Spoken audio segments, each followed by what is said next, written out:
What up? Welcome to Cool Kid TCG. We have a matchup today of blue Buggy into green Jinbe. We won the dice roll. We're going first, playing my good friend Manny. He's been playing Jinbe and all fishermen for a minute. So definitely going to be a tough opponent here.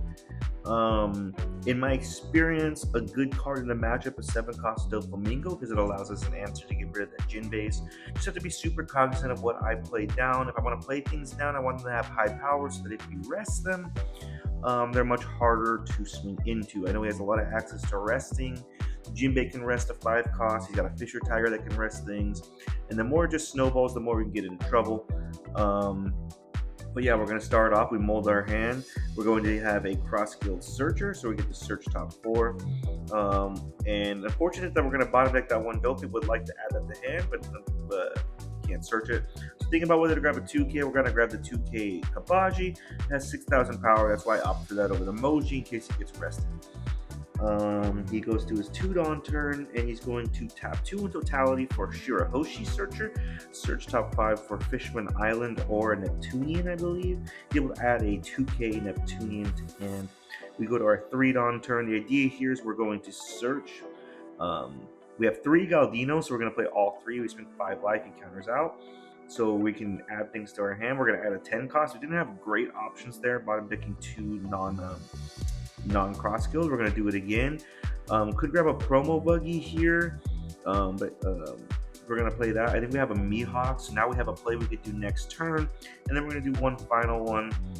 And we already bottom decked 1 Sables. We can grab another 10 cost. We grab a Mihawk. I'm going to grab the Sables here. The reason being is I think that I don't have the Dofi. It might come in handy. Maybe could have grabbed the 10 cost. Just start stockpiling 10 cost.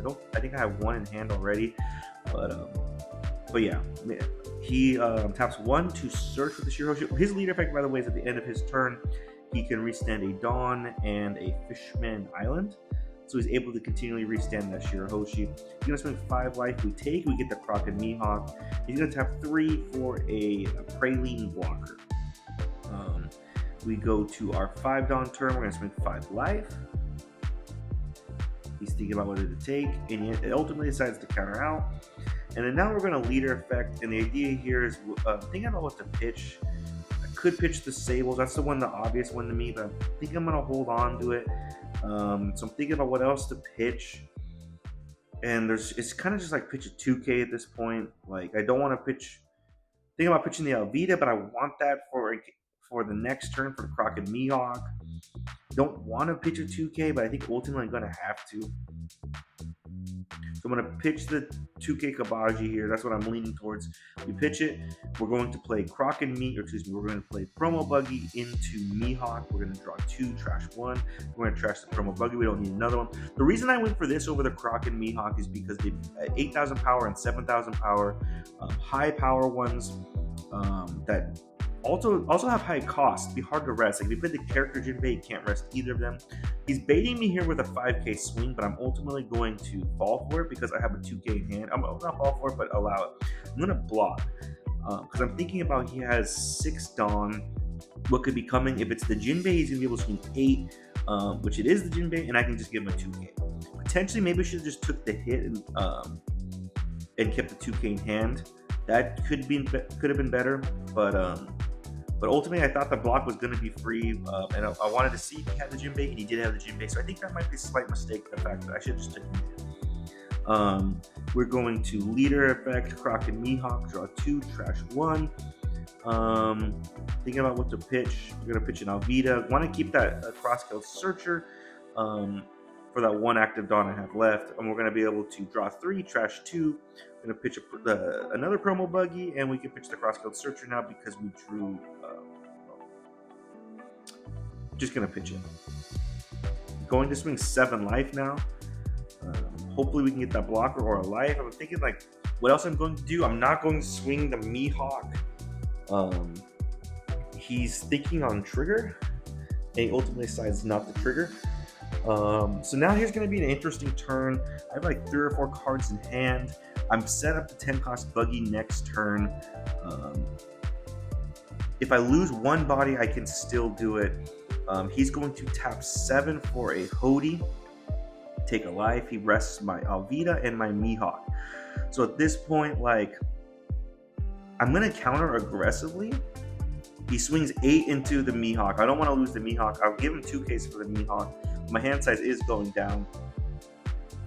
And he's going to be able to swing a 6 or a 5er into the Alvida, and I'll give him a 1K. I go down to 2 cards in hand, and I feel very strong about this because I think I have an awesome play where I can Sables the Jinbe back to his hand and bottom deck the Hody. It's going to take all the cards out of my hand, though.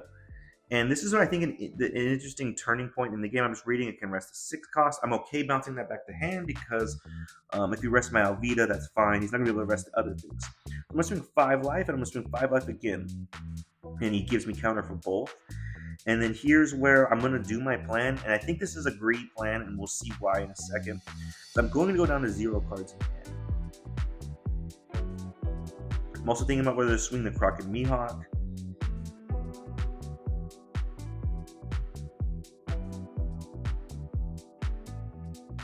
I'm going to Sables go with the plan I just said. Sables the Jinbe. Now we're going to pitch the Dofi, play the Buggy, and I'm going to bottom deck.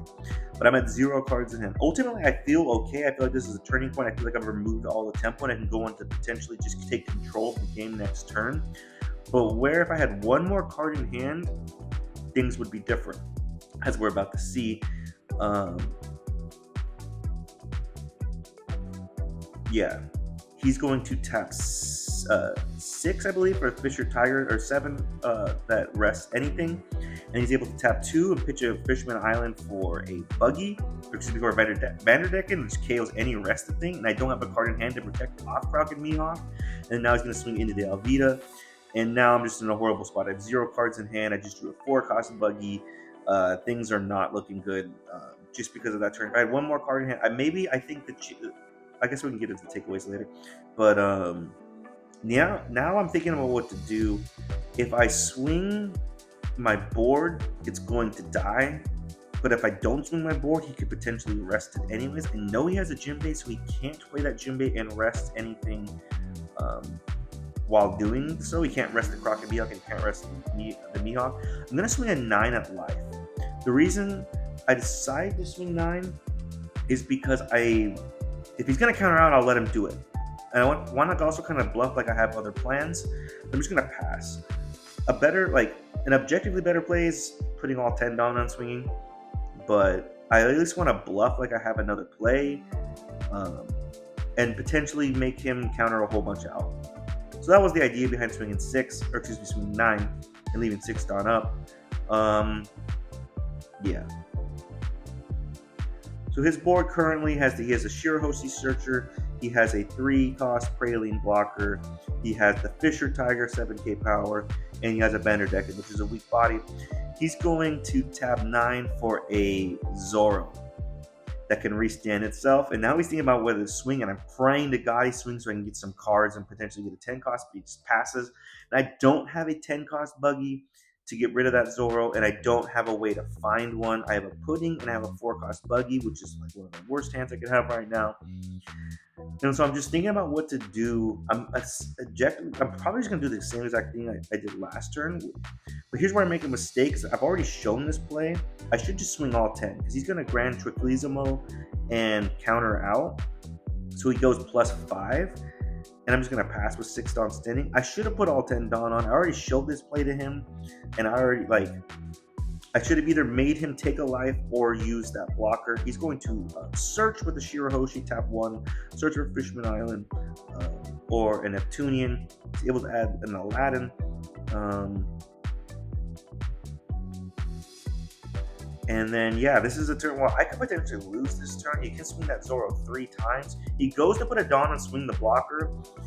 But I told him he can't swing because of the promo Buggy. But ultimately, I wish it could swing so it didn't have that blocker. Because, I think I have to try to win on the crackback. And I have 3 showing swings. He's going to put 3 on a Vanderdecken, which is just disrespectful. He's going to swing 5 life. I'm going to give him counter.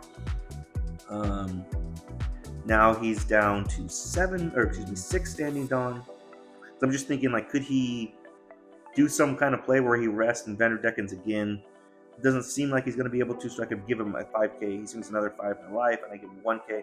Now it's just going to be I take all the hits.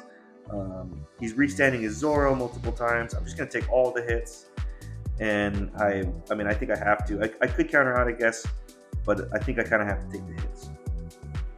And then now he ends his turn. He restands a Shirahoshi. He restands a Dawn. He has 4 standing Dawns, so like even if he did swing the block, there's no way he could win on the crackback because he probably has a ton of defensive events. So I'm trying to think of the play. Like I definitely need to get rid of that Zoro, but I also need to establish multiple blockers. But if he has a Hody, like the blockers are just going to be down anyways. So I'm thinking about what to do. Like I could play the 4-cost Moji down. I could play the Alvida down and look for a 10-cost Buggy. But then I think what I need to do is play the Mihawk so I can play a blocker while also draw 2 trash 1. Because I don't have a Searcher, so the only way I can get a Buggy is I have to dig for it with an Alvida or a Mihawk. Alvida is objectively better. It lets me dig a little deeper. But the Mihawk lets me do a blocker in the meantime. So I think I'm going to just, we're going to leader ability, or first we're going to Buggy and pitch. The reason I'm opting to do this is because it's I have bricks in hand and I'm just going to make use of them. I'm going to pitch the Crockett Mihawk. I did draw into a 10-cost Buggy, so I'm going to be able to leader effect. It probably would have just been better to leader effect in the first place though for the Mihawk rather than use the Buggy. But I kind of wanted to keep Dawn up in case there was a Searcher event that popped up in the draw 2 trash 1. That was kind of the reason, but I think it might have been better just to swing 5 into the Vander deck and just remove the body. I'm going to swing 8 into the Fisher Tiger, I think, and he just blocks. And then we're going to pass. And like I have 2 blockers for his 2 swings. He could put, I think like he might just have game with the Shirahoshi if he swings 7 on a Shirahoshi. He's going to go searching. But I'm just thinking like, no Hodies. It can't grab Hody, right? And he's like, yeah, I can't grab Hody. But yeah, I think he just has game if he swings 3 7s at me. Which he could do with the Dawn. But he's just digging for something that can rest some blockers. And ultimately he already had one in hand. He had another Fisher Tiger, so he could rest one of my blockers. So at this point, it's like, yeah, I just swing 2 7s and he wins, which he can swing a 7 right here. And I block, and then he swings another one. And I have a 2K, but he got it. So ultimately, I think the decision point in the game that cost me was the big tempo play I made of Sables and then 10-cost Buggy. I think that play in particular was an awesome play, but it put me down to 0 cards in hand. There's probably I could have played it slightly more optimal before that in order to keep cards in hand, but I don't think I can do that play and go down to 0 cards in hand for what happened. I think I should have just let the Jinbe stay on board, because at that point he might be able to mess with my board, but he's not going to be able to clear my Buggy. Which if I have that Buggy, I think I feel pretty safe. So yeah, I think ultimately that was a mistake, but credit to my opponent. He played it really well, and he went on to win the tournament. So shout out to him for that. But yeah, let me know in the comments anything else I could do differently. Really appreciate you guys, and see you next time.